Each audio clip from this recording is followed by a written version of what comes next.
I think what's interesting with journalism now is that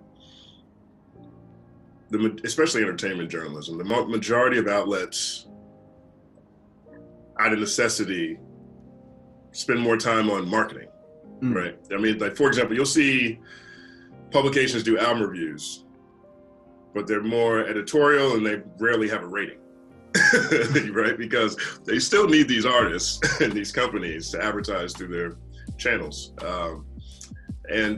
I just like telling stories. I like talking about things that are interesting to me. So I'll continue doing that. I'm still in the All Out Show with Rude Jude.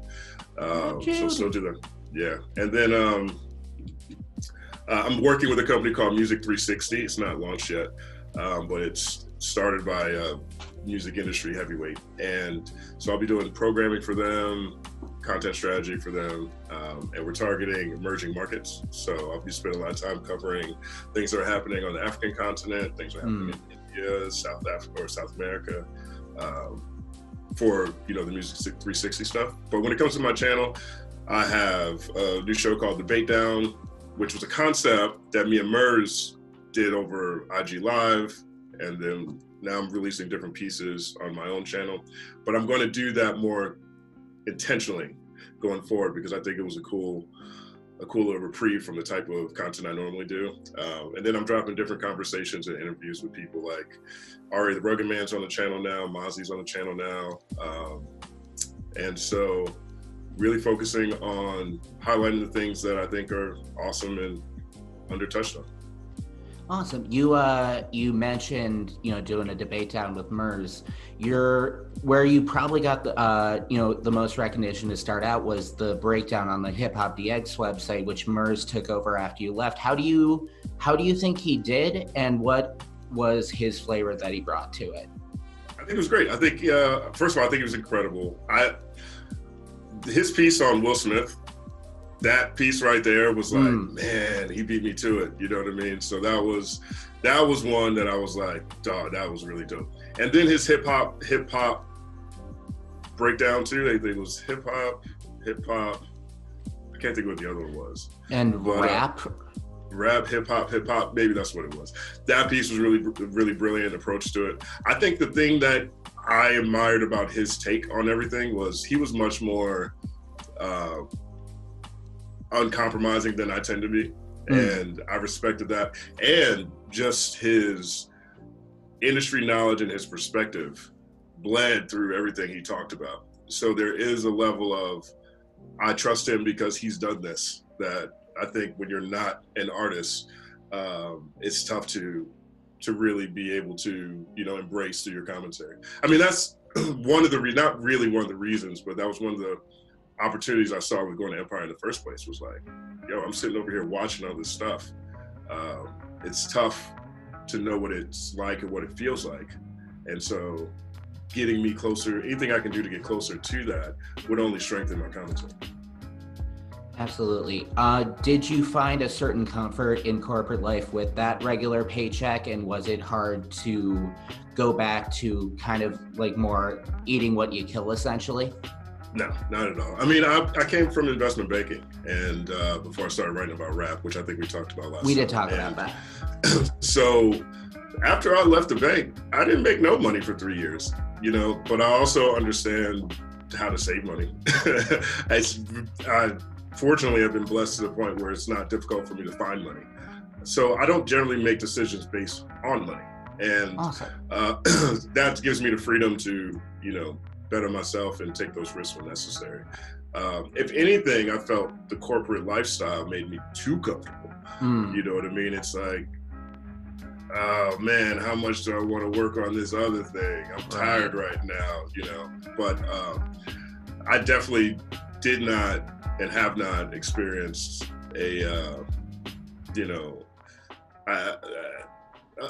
the things that I do miss about, working at Empire and being corporate, the check isn't, the first thing or the 10th thing that comes to mind.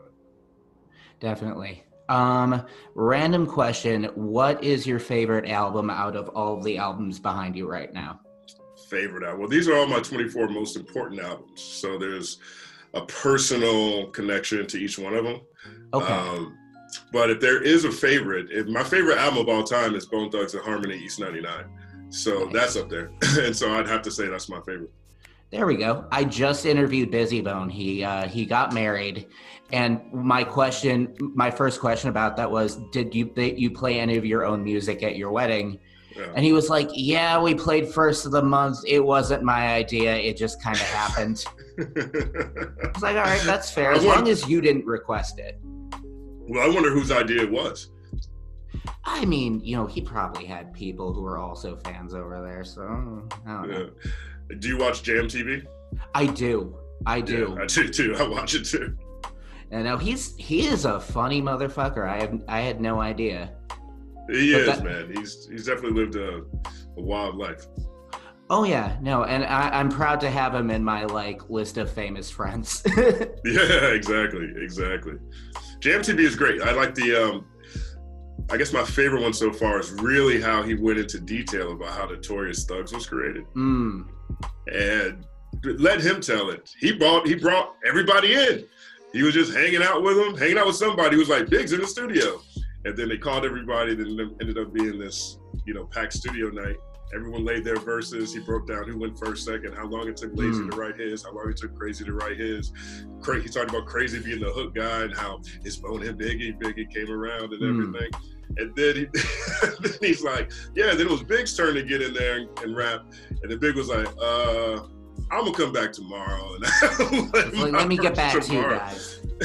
Right. I mean, he smashes that verse. I think he rose to the fucking occasion at the end of the day. But I do remember that picture of Olive Bone and Biggie's in the chair and Steve Lobel is poking his head in somewhere.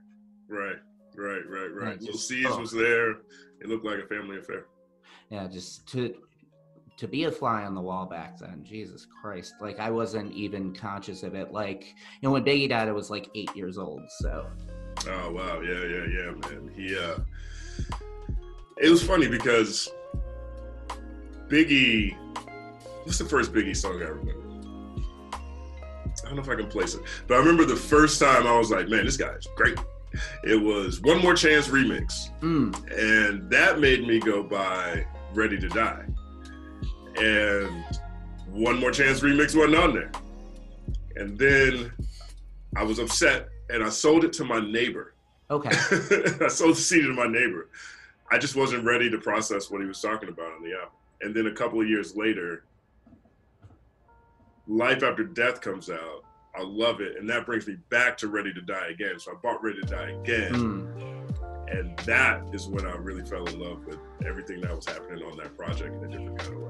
Oh yeah, the first Biggie song I ever heard was Dead Wrong, because it was on TRL or some shit, and it was that weird Dadaist music video with all the stock footage, and then Eminem pops up out of nowhere and it has the handheld camera that he's just kind of doing this with.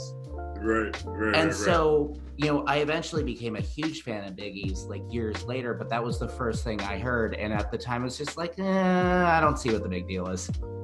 But I think it's when you hear a song that's a single, you initially don't like it, but in the context of the rest of the album, it makes a lot more sense.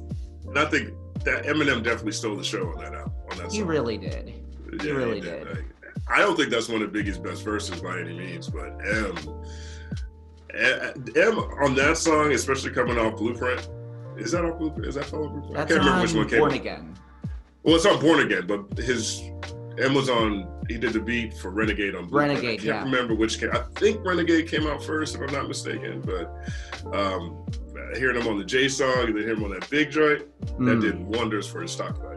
That's my main memory of 9/11 too, was I fucking went to Borders because the Blueprint came out and I couldn't afford it, but I listened to it while standing up on one of those little booths. Right. And when I heard Renegade, I was like, holy fucking shit, give me 3 more weeks, I'm gonna have the money for you. Right. My first job was working at McDonald's. I only worked on the weekend, so every 2 weeks I get a check for $119, and that money went to a movie ticket, a polo shirt, a video game, and a CD. So every 2 weeks. Not a bad shopping list. Not a bad shopping list, especially getting a polo shirt in there. You know, it was marked down. It was a markdown, you know, polo shirt. But, you know, people don't need to know that though. Right. We'll keep that on the low. You know, last time we talked, we touched on net neutrality.